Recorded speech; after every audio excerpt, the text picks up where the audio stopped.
as Sri Lankan authorities worry about the potential of more suicide attacks by the group behind the Easter Sunday bombings. One newspaper has published an exhaustive study of all the Islamic terror attacks around the world since 9/11. According to the German newspaper Die Welt, Islamic extremists have carried out 31,222 attacks in the past 18 years. Those attacks have killed 146,811 people around the world. Most of the victims have been Muslim.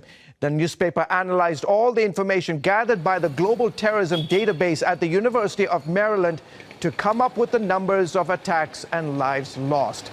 The list concludes with the recent attacks in Sri Lanka that killed at least 253 people and injured more than 500 when suicide bombers targeted churches and hotels on the island nation.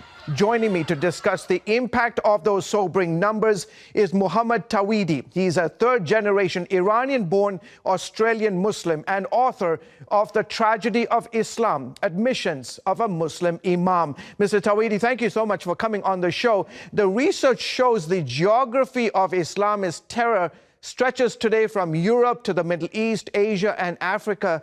How do we combat the scourge of radical Islamic terrorism? Greetings and thank you very much for having me on.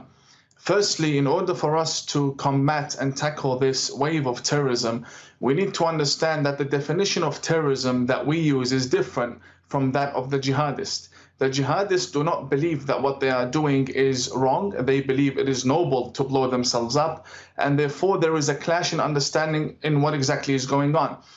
Firstly, they do not need an actual government or a geographic location to establish a caliphate. They target areas with weak intelligence and governments that are paying attention to other issues such as political correctness, and they infiltrate and drive their agenda in these areas. The world saw new images of ISIS leader Abu Bakr al-Baghdadi this week as he warned followers that the battle of Islam against the Crusaders is a long battle, he said.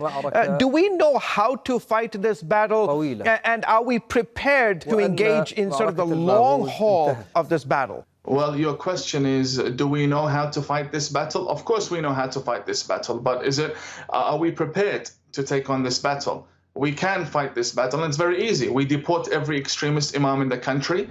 We cancel visas of people coming in from Iran and Saudi Arabia to preach hatred in this coming month of Ramadan to the West. And we stop the construction of new mosques without vetting the people behind them, and stop foreign funding from Islamist countries. That's a very good step towards fighting this extremism. So we do know how to fight them. The question is, are we prepared to? And unfortunately, Europe is being run by governments that do not care about their Christian heritage and Christian religion. They don't care about anything that's happening. All they want to do is rule and stay in power, and they use the political correctness machine to do so. Talk about the political correctness. Is that going to be the death of our societies around the world? It is the current beginning of the death. It's already happening. There are areas in France where Christians cannot walk freely.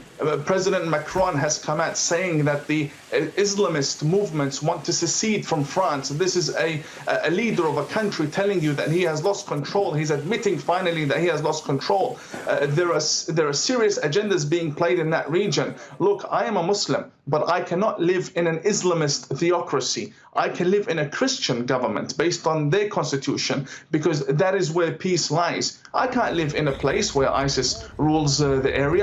That's no Muslim with a brain that works would want to live under ISIS, right? And when we come to the West trying to warn the governments and intelligence agencies about what is happening, about the people we fled from, we have this new political correctness agenda that tells us, oh, we're the racists, we're the ones who are traitors, and the extremists needs to be understood and embraced, and they have a point, let's listen to them. And sooner or later they're in parliament, they're in government, and there you go in America, you have Ilhan Omar and Rashida Tlaib changing the narrative in Washington that is now affecting the whole, influencing and affecting the narrative around the world, attacking Jews, attacking Christians, and this is just the beginning. So if Christians don't wake up Christian leaders don't wake up, then we Muslims who fled from extremists can't help you anymore. We tried warning you. ISIS may have lost their self-styled caliphate in Iraq and Syria, but they are still a threat in many countries, right? It's not self-styled caliphate. It's a real caliphate. They have announced a caliph, and they have an army, and they have a mission, they have an agenda,